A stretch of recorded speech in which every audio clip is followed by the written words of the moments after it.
Mother Bear refused to help the dying bear cub. What this human baby did put everyone in tears. Let us know where you're watching from. If you love my content, consider supporting it with a super thanks. Every bit of your support helps us create even more amazing stories for you. A gentle breeze whispered through the tall pines as golden sunlight filtered through the forest canopy. At the edge of a small clearing stood the Mason family's rustic cottage, its weathered wooden walls blending harmoniously with the surrounding wilderness. The cottage had been Lily Morgan's childhood home, and now she was raising her own daughter, Emma, in this peaceful sanctuary where the boundary between civilization and nature blurred. Inside the cozy dwelling, 11-month-old Emma played quietly on a handmade quilt spread across the living room floor. She had only recently mastered the art of walking, her tiny legs still wobbly and uncertain as she toddled about. Lily watched her daughter with adoring eyes while preparing lunch in the adjacent kitchen, grateful for the peaceful afternoon. The tranquility was suddenly broken by a faint, distressing sound, a weak whimpering that drifted through the partially open window. Lily paused her chopping, knife suspended midair as she strained to listen. The pitiful cry came again, unmistakably the sound of an animal in pain. Moving to the window, Lily peered out toward the forest's edge and gasped. A small brown bear cub lay collapsed on the ground, its body trembling with each labored breath. More shocking was the sight of a full-grown female bear, presumably the cub's mother, standing rigidly at the forest's edge, making no move to approach her suffering young. "What on earth?" Lily murmured, bewildered by the mother bear's behavior. Even from a distance, she could see that something was terribly wrong with the cub. Its fur appeared matted, its movements uncoordinated and weak as it tried and failed to rise from the ground.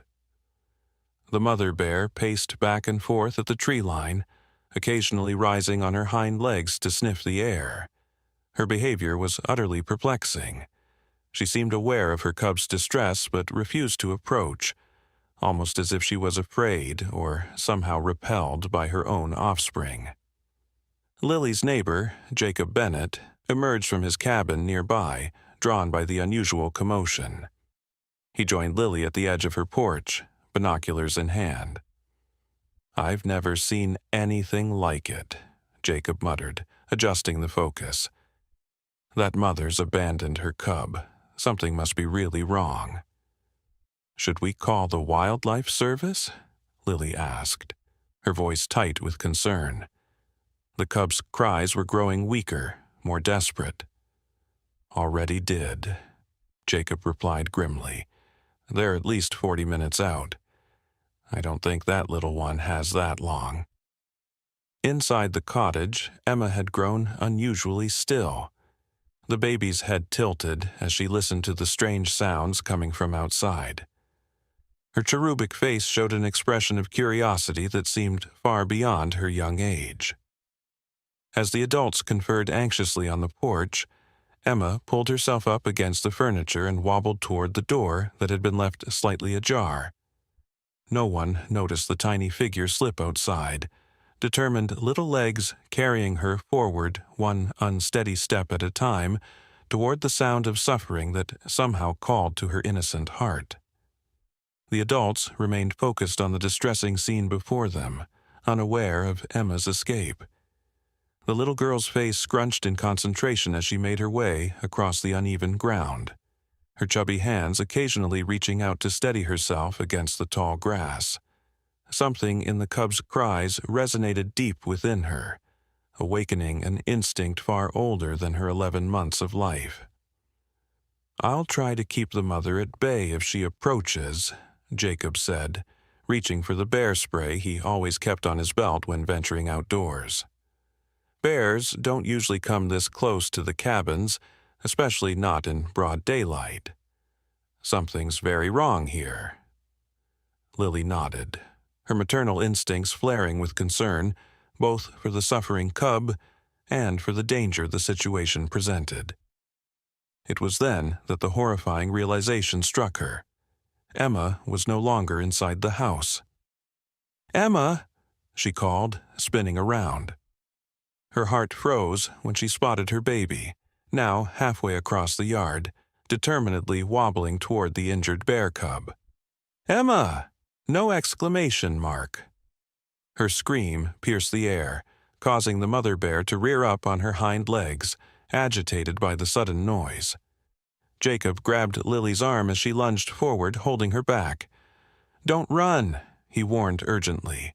"You'll trigger the mother's defensive instincts. Move slowly." But the mother bear did something unexpected. Instead of charging toward the approaching human child to protect her cub, she backed away further into the trees, still watching, still refusing to help her offspring. Her behavior defied everything they knew about protective mother bears. "What is wrong with her?" Lily whispered, her voice trembling as she began to inch forward, desperate to reach her daughter before disaster struck. "Why won't she help her baby?" Emma had almost reached the cub now, the small bear's eyes, glazed with pain, fixed on the approaching human child. It made a pitiful sound, softer than before, as if hope had briefly flickered within its fading consciousness. "Emma, sweetie, stop!" Lily called in the calmest voice she could muster, though her heart hammered violently against her ribs. "Come back to Mommy, please, baby." But Emma seemed entranced, driven by a purpose beyond her years. She plopped down beside the suffering cub, her diaper crinkling as she settled on the ground. Before either adult could reach her, she had placed her tiny hand on the cub's heaving side. Time seemed to freeze. The forest fell silent. Even the birds ceased their singing as this impossible moment unfolded. A human baby touching a wild bear cub while its mother watched from a distance.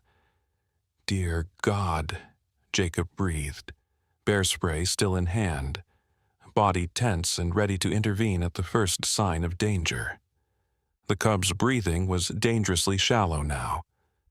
Up close, they could see what had been invisible from a distance, strange, weeping sores covering portions of the cub's body. Its fur was falling out in patches, explaining the mother's reluctance. The cub was seriously ill, possibly contagious. "It's sick," Jacob whispered. "The mother knows she's protecting herself, perhaps her other cubs." Nature's cruel logic suddenly became clear. The mother bear was ensuring her own survival by abandoning her dying offspring. It was brutal but instinctive, the harsh reality of wild existence. Emma, unaware of disease or danger, gently patted the cub's head. To everyone's astonishment, the little creature responded, turning its muzzle toward the child's touch. Its labored breathing seemed to ease slightly, finding comfort in this unexpected tenderness. From the tree line came a low, mournful sound. The mother bear was watching intently, swaying her massive head from side to side as if caught in an internal struggle between instinct and emotion. "This is incredible," Jacob said softly, not daring to move closer. "I've never seen anything like it in 30 years of living in these woods." Lily inched forward, her maternal fear now mingled with awe at her daughter's fearless compassion. Emma began humming, a simple, tuneless sound that she often made when content. Her small fingers gently stroked the cub's ear, and miraculously, the dying animal seemed to relax under her touch. The radio on Jacob's belt crackled to life, startling them all. "Wildlife response. ETA 15 minutes. What's your status?" The sudden noise caused a dramatic shift in the scene. The mother bear grunted loudly, taking several steps forward before stopping again, torn between approaching and retreating. The cub tried to lift its head toward its mother, a last plea for help that sent tears streaming down Lily's face. Then something extraordinary happened. Emma looked up at the mother bear and extended her other hand, palm out, in a gesture that seemed impossibly knowing for a child so young. She continued humming, her body positioned between the cub and any potential threat, a tiny guardian offering protection and comfort. "She's bridging them," whispered Lily in disbelief. "Somehow my baby is connecting them." The mother bear hesitated, then slowly, cautiously began to approach. Jacob raised his bear spray, but Lily gently pushed his arm down. "Wait," she said, her intuition guiding her. "Just wait." The large bear moved with deliberate care, each step heavy with reluctance, yet pulled forward by some force stronger than fear. When she was about 10 feet away, she stopped and made a soft chuffing sound. Emma, as if understanding, smiled and continued her gentle petting of the cub. Then another figure emerged from the woods, a second healthy cub cautiously following its mother. The puzzle pieces suddenly clicked into place. The mother hadn't abandoned her sick cub out of cruel indifference. She had been protecting her healthy offspring from whatever illness plagued its sibling. The sick cub made one more attempt to rise at the sight of its family, managing to lift its head momentarily before collapsing back to the ground. Its breathing grew more labored, each inhale a visible struggle that wrung Lily's heart. "It's dying," Jacob said softly. "Nothing can save it now."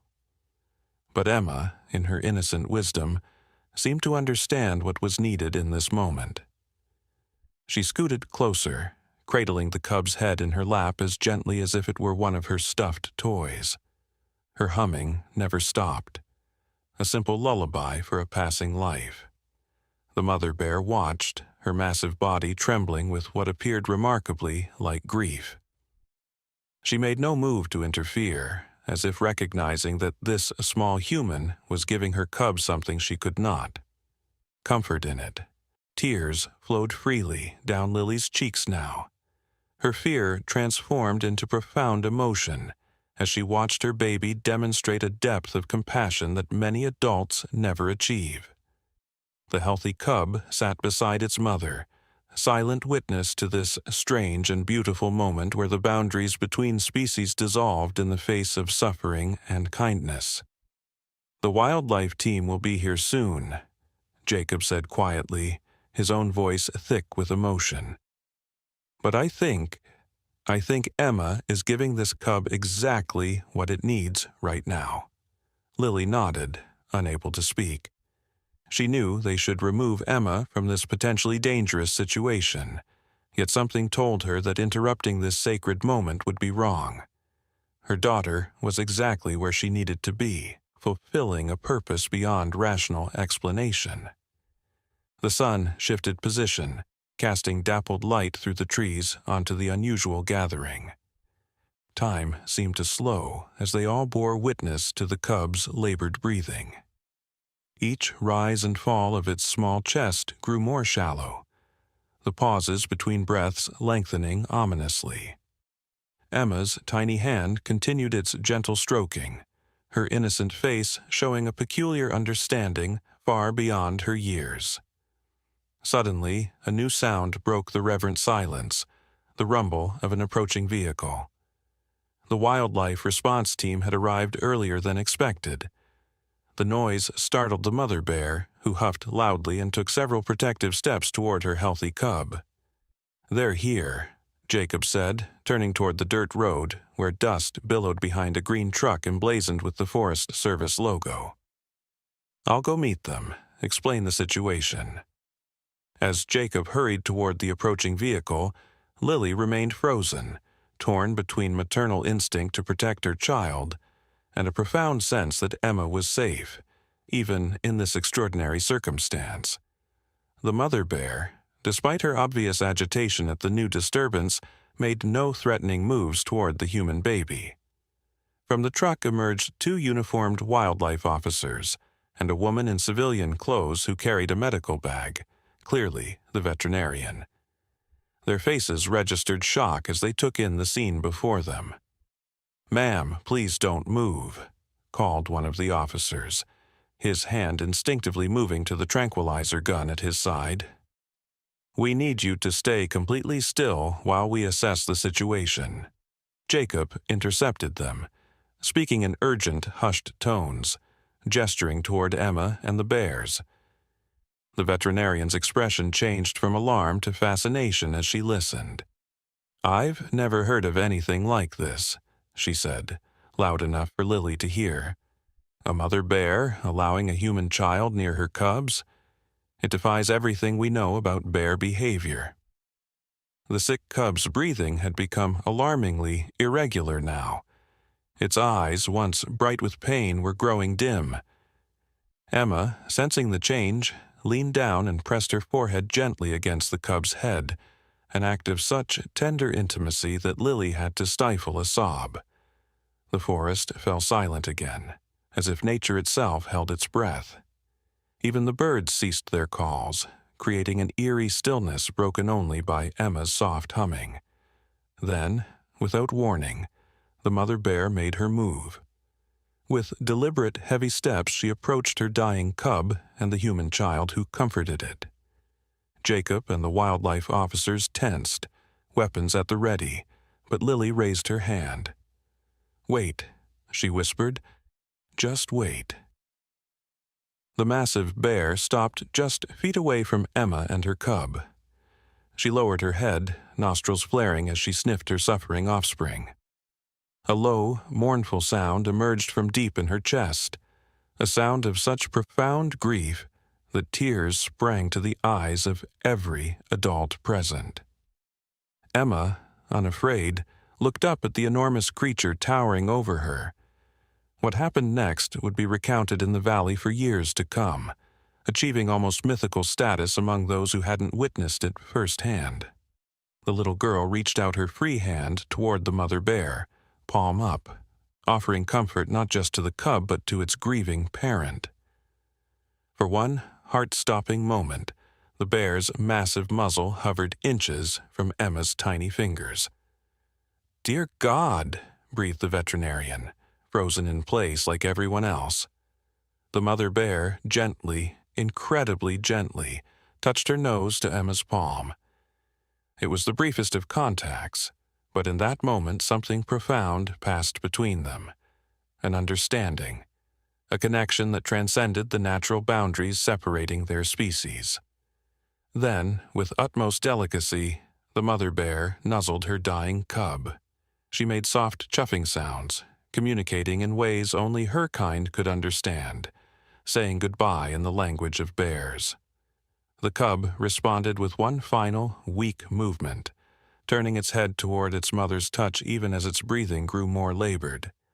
Emma continued humming, her small body now creating a bridge between mother and child in these precious final moments. "She's helping them say goodbye," the veterinarian whispered, wiping tears from her cheeks. "That baby somehow knows exactly what they need." The healthy cub watched from a distance, confused but patient, as if sensing the solemnity of the moment. A gentle breeze stirred the trees, bringing with it the sweet scent of wildflowers from the nearby meadow. And then, with one final soft exhale, the sick cub grew still. Its suffering had ended, but not in lonely abandonment as nature might have dictated. Instead, surrounded by compassion from the most unexpected source. Emma stopped humming. She blinked down at the now motionless cub, her face showing a flicker of understanding beyond her years. She patted the cub's head one more time, then looked up at the mother bear and did something that caused audible gasps from everyone watching. She extended her arms in the universal gesture that meant up. It was the motion she made when she wanted her own mother to lift her, to hold her close in comfort. Somehow, this human baby understood that the massive creature before her was a mother in pain, a mother who needed consolation. The mother bear didn't respond to the gesture. Such interspecies communication had its limits, but she didn't retreat either. She stood watching Emma for several long moments while the humans held their breath. Then, with a deep huffing sound, she gently nudged her dead cub with her nose one last time before backing away. She turned toward her living cub, who bounded to her side. With one last look at the strange human child who had comforted her dying offspring, the mother bear led her remaining cub back toward the forest depths. Only when they had disappeared among the trees did anyone dare to move.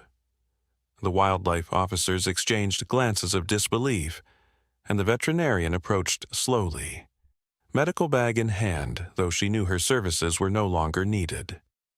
Lily rushed forward, finally giving in to her maternal instinct to reclaim her child from this dangerous situation, though the danger seemed to have passed with the bear's departure. She gathered Emma into her arms, holding her tightly, tears flowing freely. "Oh, Emma," she whispered, burying her face in her daughter's soft hair. "What did you do, my brave, impossible girl? What did you do?" Emma looked back at her mother with clear eyes that seemed to hold wisdom far beyond her months on this earth. She pointed to where the cub lay and made a soft sound, then rested her head on Lily's shoulder, suddenly exhausted by the emotional weight of what had transpired. The veterinarian knelt beside the dead cub, examining it with professional detachment that couldn't quite mask her emotional response to what she had witnessed. "Advanced stage of mange," she said after a moment. "Severely infected. That's why the mother kept her distance. Bears instinctively avoid contagious diseases to protect themselves and their healthy offspring." She looked up at Lily, her eyes still moist. "Your daughter gave this cub the comfort its own mother couldn't risk giving. I've never seen anything like it in 20 years of wildlife medicine." Jacob approached, placing a supportive hand on Lily's shoulder. "You okay?" he asked quietly. "I think so," Lily replied, still clutching Emma tightly. "I just don't understand. How did she know? Why wasn't she afraid?" The older of the two wildlife officers, a man with weathered skin and kind eyes, stepped forward. "Miss, I've worked with bears for over 30 years, and I've seen things in these mountains that can't be explained by science. The old-timers around here, especially the native folks from the reservation, they say children sometimes have a connection to animals that we lose as we grow up, something pure that gets covered over by all our adult fears and knowledge." He looked at Emma with something approaching reverence. "Your little one has a gift. What we just saw—" He shook his head, words failing him. The veterinarian began preparing to remove the cub's body for examination. "We'll need to take it to the lab, confirm the diagnosis, make sure there's no risk of epidemic in the local bear population." Lily nodded absently, still trying to process everything that had happened. Emma had fallen asleep in her arms, utterly spent by the emotional intensity of the experience. The child's face was peaceful, showing no signs of trauma or fear from her extraordinary encounter. "Will you tell us what you find out?" Jacob asked the veterinarian.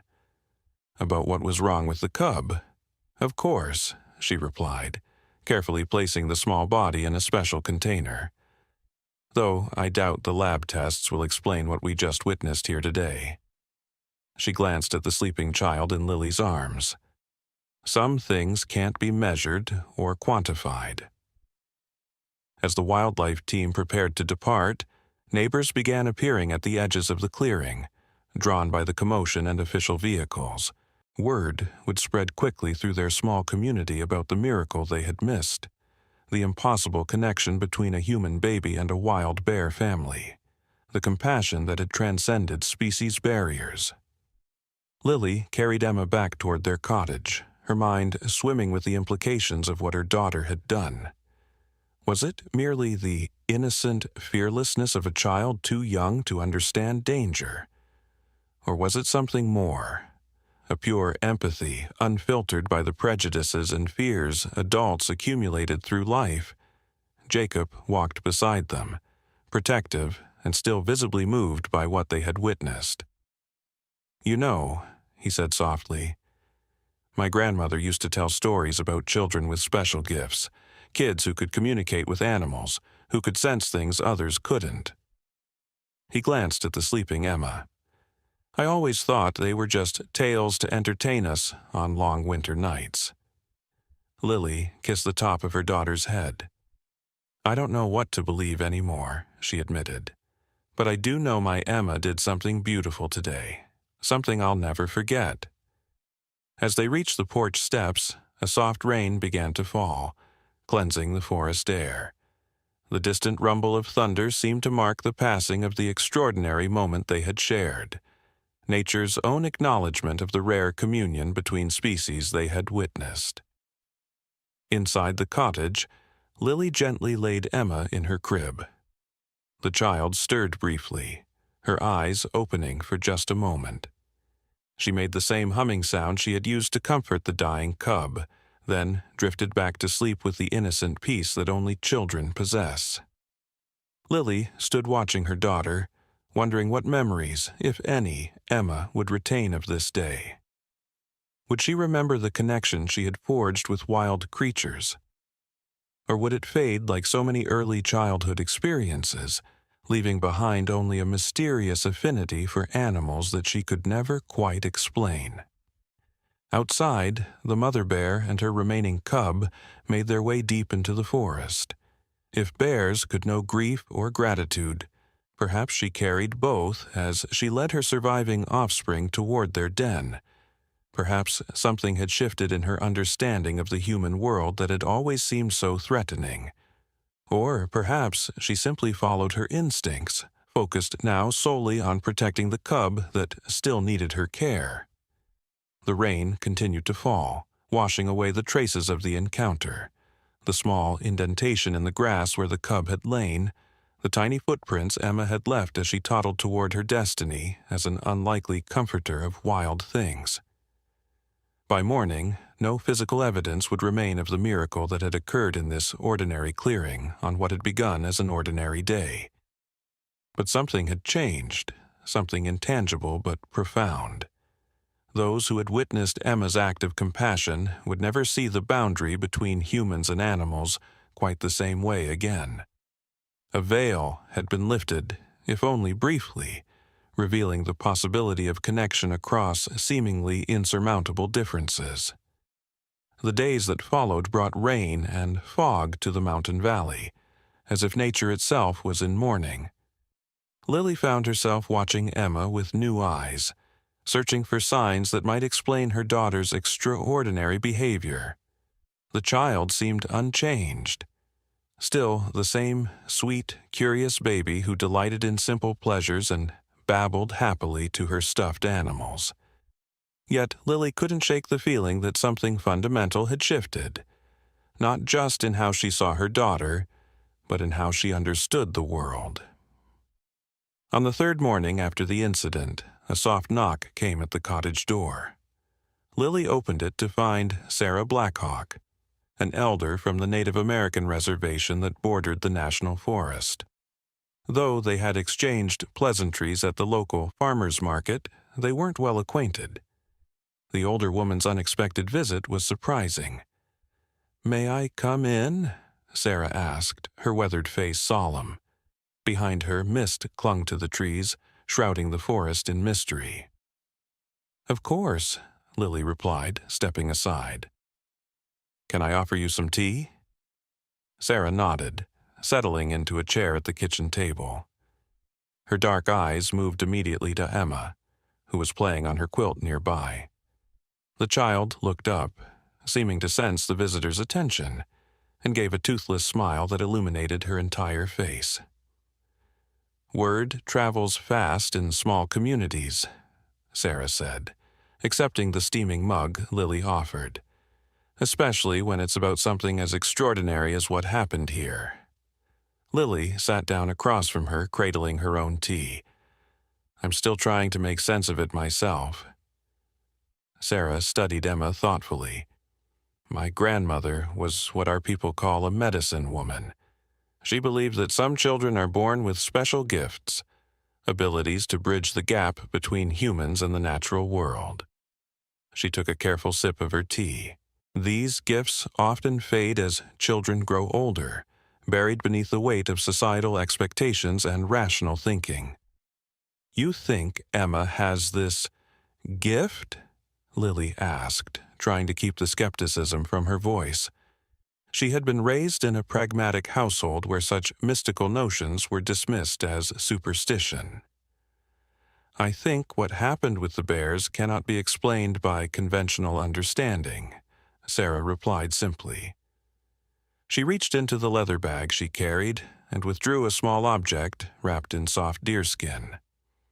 I brought something for her, a protection amulet my grandmother made. It's very old.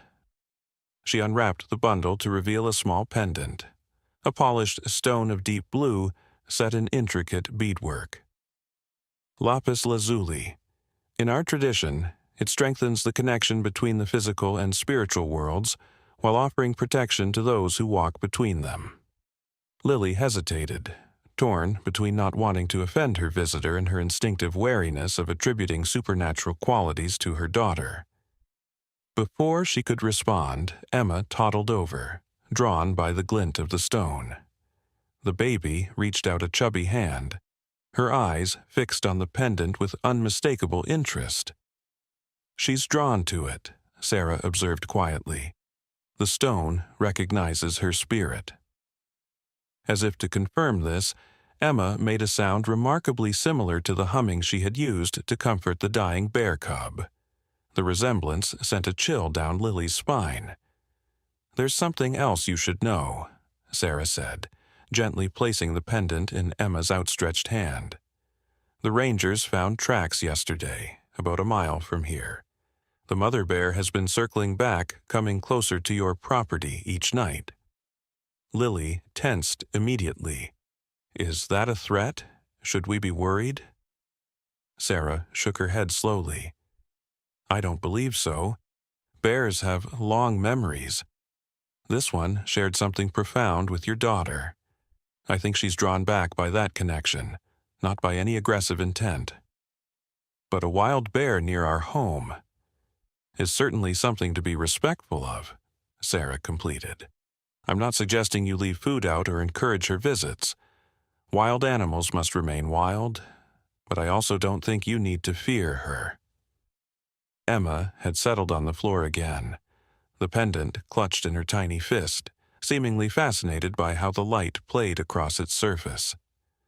"There's a story among my people," Sarah continued, watching the child, "about a time when animals and humans could speak the same language, when the boundaries between their worlds were less fixed.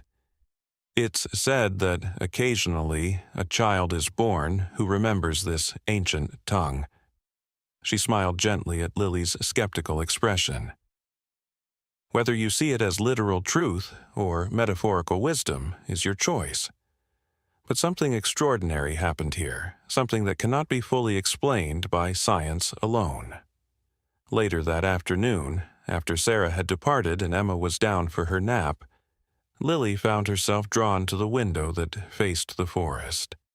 The mist had cleared somewhat, revealing the edge of the trees where the mother bear had stood, watching her dying cub. Had it really only been 3 days ago? It felt like a lifetime. The ringing of her phone startled her from her thoughts. It was Dr. Caroline Chen, the wildlife veterinarian who had taken the cub's body.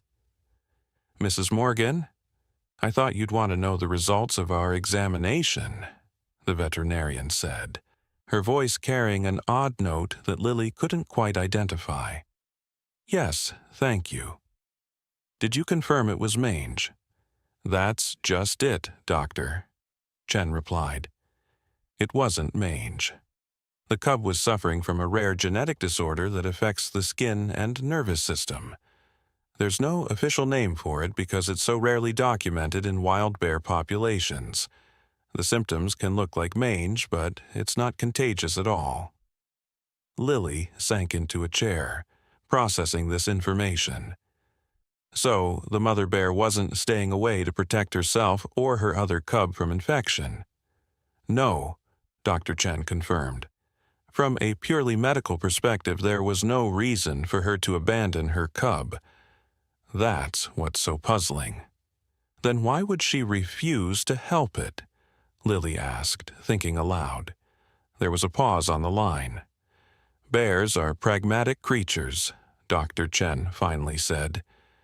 In the wild, resources are limited. A mother with 2 cubs, one healthy and one severely compromised. Nature can be cruel in its efficiency. The implication was clear. The mother bear had made a brutal but evolutionarily sound choice to invest her energy in the cub that could survive. It was natural selection at its most raw. There's something else, the veterinarian continued. We found unusual brain activity patterns when we did the neural tissue examination. Almost as if the cub was experiencing a state similar to what humans might call comfort or peace in its final moments. I've never seen anything like it in a wild animal that died under stress. After ending the call, Lily sat in silence, attempting to reconcile these new revelations with what she had witnessed. The scientific explanation suggested that Emma had somehow calmed the cub's neural activity in its final moments, providing a kind of peace that even its own mother couldn't offer. Yet this clinical interpretation failed to capture the profound emotional exchange she had witnessed. The way the mother bear had touched her nose to Emma's palm, the mournful sound she had made as she said goodbye to her dying offspring.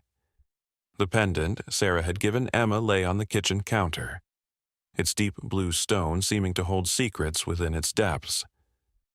Lily picked it up, feeling its cool weight against her palm. Was it possible that there were forms of connection that transcended scientific understanding?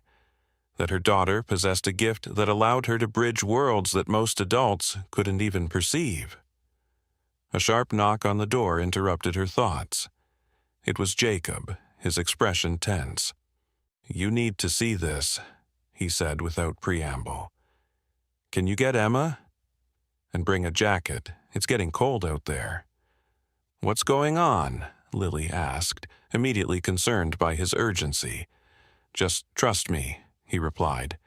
"It's not dangerous, but well, you need to see it for yourself." Puzzled but curious, Lily gathered the still drowsy Emma from her crib and followed Jacob outside.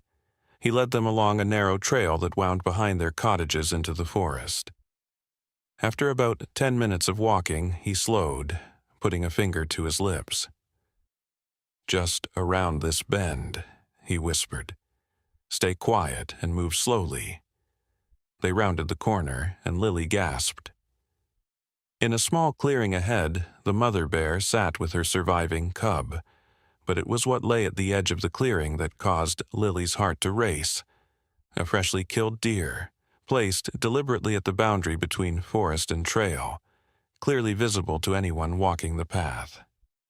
"She brought it this morning," Jacob whispered. "I saw her from my kitchen window. She dragged it all the way here, left it, and then backed away to that spot. She's been sitting there for hours." Emma, who had been sleepily resting her head on Lily's shoulder, suddenly perked up. She made a soft sound and pointed toward the bears. The mother bear immediately raised her head, her keen senses detecting their presence. Instead of showing aggression, she remained seated, watching them with what could only be described as awareness. "It's an offering," came a voice behind them. Lily turned to find Sarah Blackhawk approaching quietly along the trail. The elder's face was solemn but unsurprised, as if she had expected this development. A gift of gratitude. "Bears don't bring gifts," Jacob protested softly. "That's not how they behave." "And yet," Sarah replied, gesturing toward the clear evidence before them, "here we are." Emma began to squirm in Lily's arms, clearly wanting to be put down. Every instinct in Lily's body screamed against it, yet the same inexplicable certainty that had held her back 3 days ago returned. The knowledge that her daughter was in no danger from this particular bear. "Lily, don't," Jacob began, but Sarah placed a restraining hand on his arm. "Watch," the elder said simply. With trembling hands, Lily lowered Emma to the ground. The child immediately began toddling toward the clearing, her steps more confident than they had been just days before, as if her extraordinary experience had accelerated her development. The mother bear shifted slightly, her massive body tensing not in preparation to attack, but in what appeared to be recognition. The surviving cub peeked curiously from behind its mother's bulk. Emma stopped at the edge of the clearing, just feet from the deer carcass.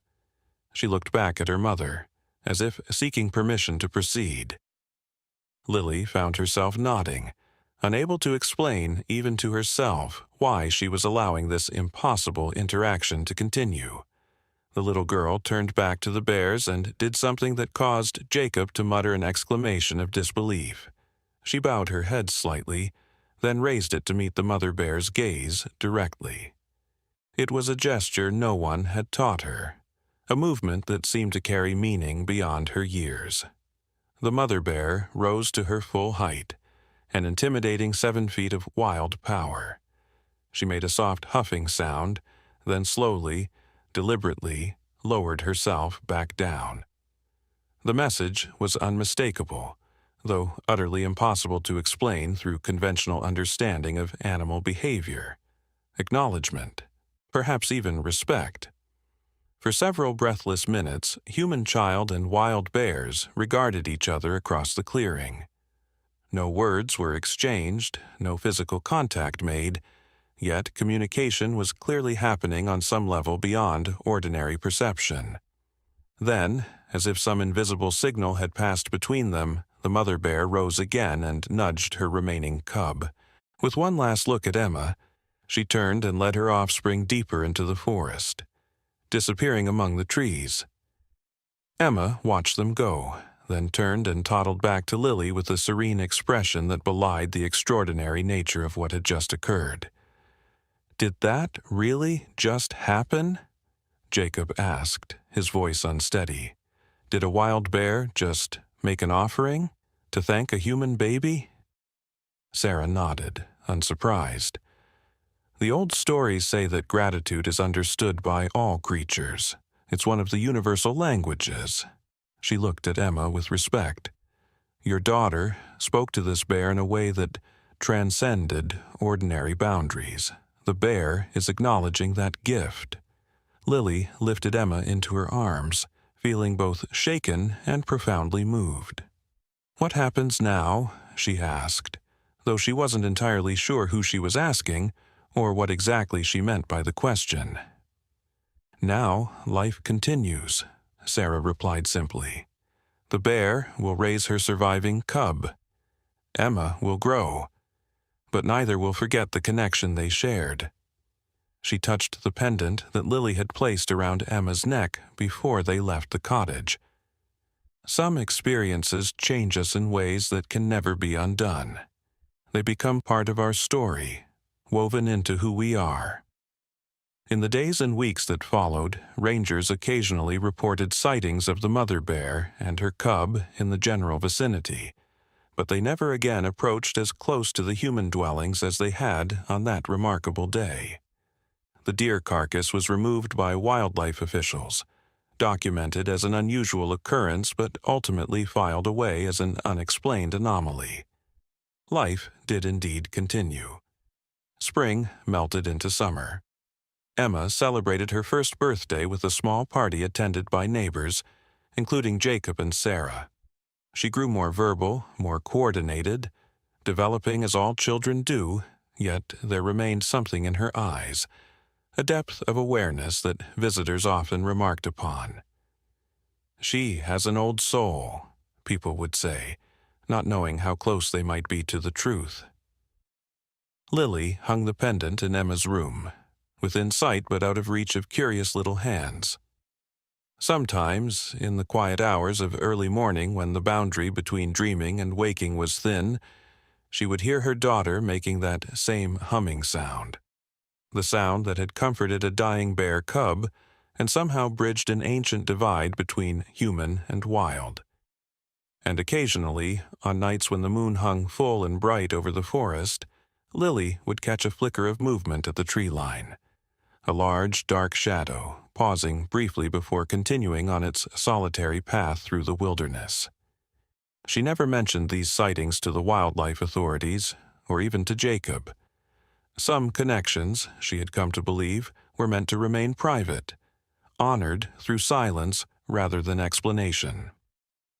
On Emma's second birthday, they awoke to find a perfect bear paw print pressed into the soft earth outside their cottage door. Much too large to belong to any local black bear, unmistakably from a full-grown grizzly. Lily photographed it before the rain washed it away, keeping the image as a tangible reminder of the extraordinary bond her daughter had formed. Scientists might call it coincidence or project human meaning onto animal behavior never intended to carry such significance. Others might see divine intervention or evidence of mystical connections between all living things. Lily had come to accept that perhaps the truth lay somewhere in between, in that liminal space where logic meets wonder, where the inexplicable reminds us that the world contains mysteries beyond our full comprehension. What remained undeniable was the profound impact of what they had witnessed, a moment when the artificial boundaries between species had dissolved, revealing a deeper truth about compassion that transcended language, logic, and conventional understanding. A mother bear had allowed a human child to comfort her dying cub when she could not. A baby too young to understand danger had somehow known exactly what was needed in a moment of suffering. And in that extraordinary convergence, something beautiful and impossible had happened, something that changed everyone who witnessed it, expanding their understanding of what connection truly means. Years later, when Emma was old enough to understand, Lily would tell her the story of that remarkable day, how a tiny girl with a heart full of compassion had brought even hardened wildlife officers to tears, how she had helped a mother bear say goodbye to her dying cub, how she had demonstrated the kind of empathy that adults often lose in their journey to rationality and self-protection. Whether Emma would remember any of it herself remained to be seen. But the story would become part of her personal mythology, helping shape her understanding of her place in the world and her connection to all living things. And perhaps somewhere in the depths of the forest, a mother bear carried her own version of the story, a memory of small, gentle hands offering comfort when nature's harsh laws demanded distance, of ancient boundaries briefly dissolved by the purest form of compassion. Some stories belong not just to those who live them, but to the collective wisdom of all who hear them. They remind us of possibilities beyond our everyday understanding, of connections that exist beneath the surface of our ordinary perceptions. They invite us to look at the world and each other with new eyes, to recognize the capacity for extraordinary compassion that exists even in the youngest and most vulnerable among us. The story of Emma and the bears became such a tale in the small mountain community, whispered around campfires, shared over coffee at the local diner, passed down from parents to children as both entertainment and lesson. With each telling, some details might shift or grow, as is the nature of stories that touch something essential about what it means to be alive in this world of wonders. But at its heart, the truth remained unchanged. A dying bear cub, a grieving mother, and a human baby who bridged the divide between them, offering comfort that could not be explained by science or logic alone, reminding all who witnessed it that compassion may be the most profound form of communication we possess, a universal language that, in rare and precious moments, allows us to transcend the boundaries that seem to separate us from one another and from the natural world to which we all belong. 10 years passed. Emma Morgan grew from the toddler who had comforted a dying bear cub into a thoughtful, quiet girl whose connection to animals remained extraordinary. Though she remembered nothing consciously of that day when she was 11 months old, The story had become foundational to her sense of self, not as a source of pride or specialness, but as a responsibility she carried within her. The lapis lazuli pendant Sarah had given her hung always around her neck, its deep blue stone a constant reminder of the bridge she had once created between worlds. Emma rarely spoke of her gift, but local ranchers often called upon her when they had a distressed animal that wouldn't respond to veterinary intervention. Somehow, her presence alone seemed to calm frightened horses and agitated livestock. She would sit quietly with them, sometimes humming that same tuneless melody she had used as a baby, and the animals would grow peaceful under her touch. "It's just because she's not afraid," skeptics would say. "Animals sense fear, and she doesn't have any." But those who witnessed her work more closely recognized that something deeper was happening, a form of communication beyond ordinary understanding. On the morning of Emma's 11th birthday, Lily found her daughter standing at the edge of the forest before dawn, the pendant clutched in her small hand, her eyes fixed on something in the distance. "Emma, what are you doing out here so early, sweetheart?" The girl turned, her expression serious beyond her years. "She's dying, Mom." A chill ran through Lily. "Who's dying, Emma?" "The bear. My bear. She's very old now, and she's coming to say goodbye." Lily felt her heart race. Over the years, there had been occasional sightings of a large female grizzly in the area, always at a distance, never threatening, as if maintaining a respectful boundary while remaining somehow connected to their lives. Park rangers estimated her age at nearly 25 years, exceptionally old for a wild bear, practically ancient. "Honey, how could you possibly know that?" Emma shook her head, unable to explain what she somehow understood with complete certainty. "She's coming today. I need to be here." Something in her daughter's calm assurance made Lily hesitate to dismiss the claim. She had learned over the years to trust Emma's unusual intuitions, especially when it came to animals. "I'll call Sarah," she said finally. "And Jacob. If there really is a bear coming close to the property, we need to take precautions." By mid-morning, a small group had gathered at the Morgan cottage. Jacob, now in his 70s but still sharp-eyed and capable, brought his binoculars. Sarah Blackhawk arrived with her granddaughter, Naya, who at 15 had become Emma's closest friend despite their age difference. Dr. Chen, the wildlife veterinarian who had examined the bear cub a decade earlier, came at Lily's request, bringing tranquilizer equipment as a precaution. "I still don't understand how Emma could know this," Dr. Chen said quietly to Lily as they watched the girl standing patiently at the forest's edge, Naya beside her for support. Sarah overheard and smiled gently. "There are connections that science cannot fully explain, Doctor. Emma and this bear share a bond that was forged in a moment of pure compassion. Such things leave marks on the soul that transcend ordinary understanding." Dr. Chen, who had once been purely skeptical of such notions, had seen enough in her years of wildlife work to maintain an open mind. "I suppose there are more things in heaven and earth than are dreamt of in my philosophy," she conceded with a small smile. The morning stretched into afternoon.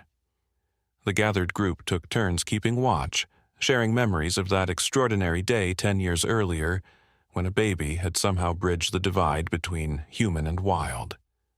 It was Jacob who spotted the movement first, a slow, laborious shuffling at the distant tree line. Through his binoculars he could make out the massive form of an aged grizzly bear, her once powerful body now thin and bent with years, her movements stiff and pained. "She's here," he said softly, lowering the binoculars. "And she's alone."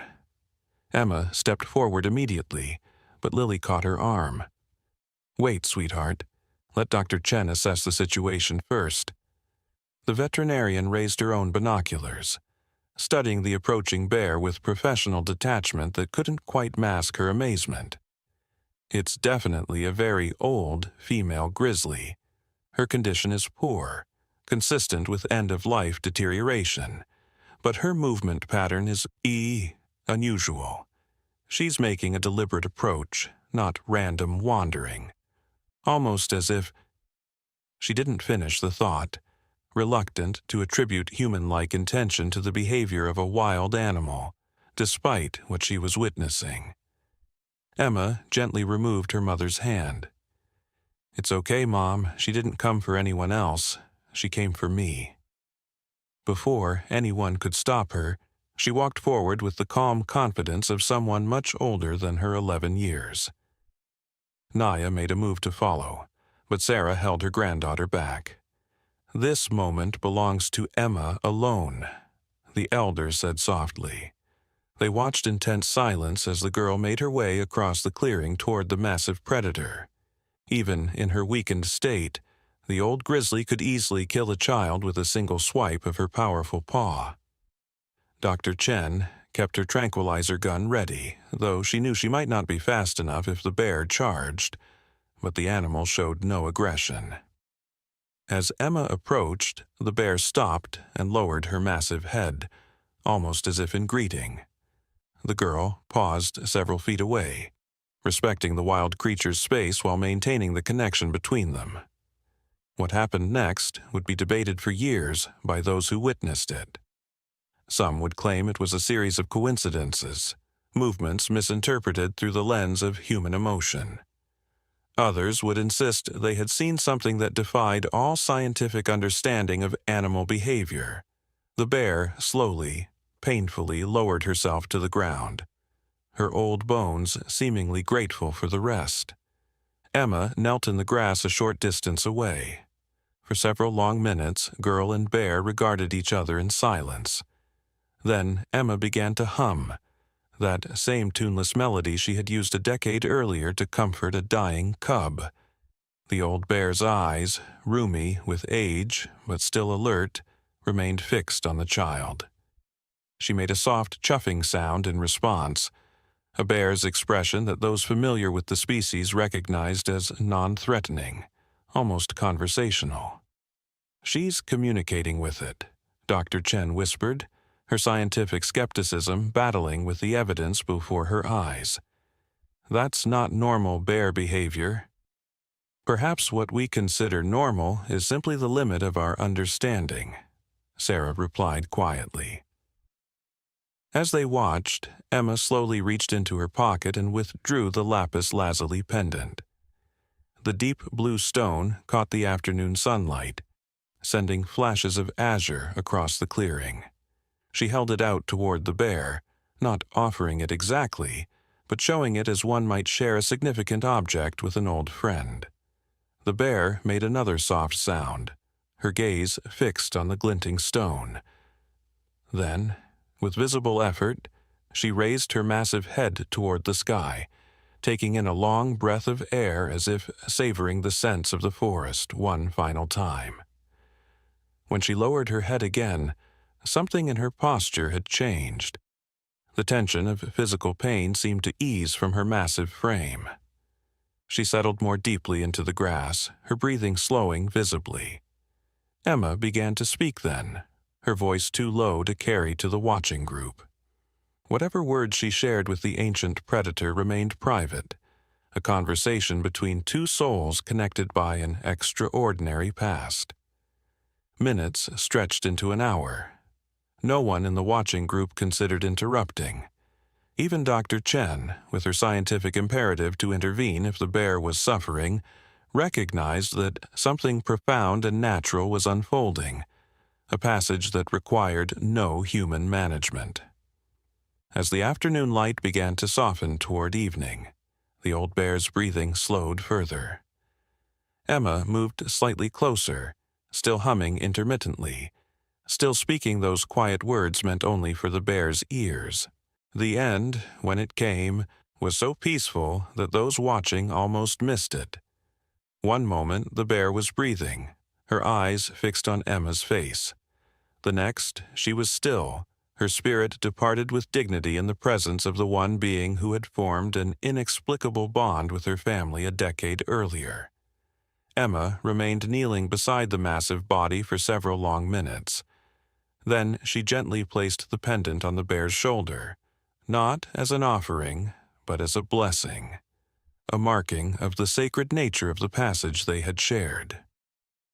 When she finally rose and turned back toward the waiting group, her face was streaked with tears, yet she carried a profound serenity that affected everyone who saw her. She walked with deliberate steps, her young shoulders somehow stronger for having borne witness to this natural ending. "She's gone," Emma said simply as she reached them. "She wanted to say thank you and goodbye." Dr. Chen moved forward automatically, her professional training asserting itself. "I should check—" "She's at peace," Emma interrupted gently. She was very old and very tired. She chose her time and place. She looked up at the veterinarian with those old soul eyes that had always seemed to see beyond surface appearances. Isn't that what all creatures wish for in the end? The freedom to complete their journey with dignity. The doctor nodded slowly, recognizing the wisdom in the child's words. Sarah stepped forward and placed a weathered hand on Emma's shoulder. "You have honored her passing as she once honored her cubs. The circle is complete." News of the old bear's death, and the extraordinary circumstances surrounding it, spread quickly through official channels. Wildlife authorities arrived by evening to remove the body, treating it with unusual reverence after hearing the accounts of those who had witnessed the bear's final hours. Genetic testing would later confirm what many had already suspected. This was indeed the same mother bear who had allowed a human baby to comfort her dying cub a decade earlier. Her surviving cub, now a mature adult female with cubs of her own, had been tracked occasionally by wildlife officials throughout the years, maintaining the typical avoidance behaviors that kept healthy bears separate from human habitation. Only the old mother had maintained that unusual connection to the Morgan property. In the days that followed, Emma seemed both lighter and somehow more grounded. The pendant that had hung around her neck for most of her life now rested in a small wooden box on her bedside table, its purpose fulfilled, its story complete. "Do you think you'll miss her?" Lily asked one evening as she sat on the edge of Emma's bed, smoothing her daughter's hair as she had done every night since infancy. Emma considered the question thoughtfully. "I think a part of me always knew her, even though I don't remember that day when I was a baby. It feels like saying goodbye to someone I've known forever." She looked up at her mother. "But it also feels right her journey was complete." Lily marveled at her daughter's natural wisdom, a depth of understanding that seemed to transcend her years. "And what about your journey, my sweet girl? Your gift with animals. What do you think it means for your path ahead?" Emma smiled, a rare, full smile that transformed her serious face into that of the child she still was, despite her old soul. "I think it means I need to listen carefully. All creatures have something to teach us if we're willing to hear them." That night, as Lily checked on her sleeping daughter, she noticed something she hadn't seen in years. Emma was humming in her sleep, that same tuneless melody that had once comforted a dying bear cub. But the sound was different somehow, lighter, almost joyful. In her dreams, perhaps, Emma walked with bears through sunlit forests, communication flowing freely between species in ways the waking world could barely comprehend. A week after the bear's death, Dr. Chen arrived at the Morgan cottage with an unexpected gift, a beautiful color photograph of a mother bear with 2 healthy cubs.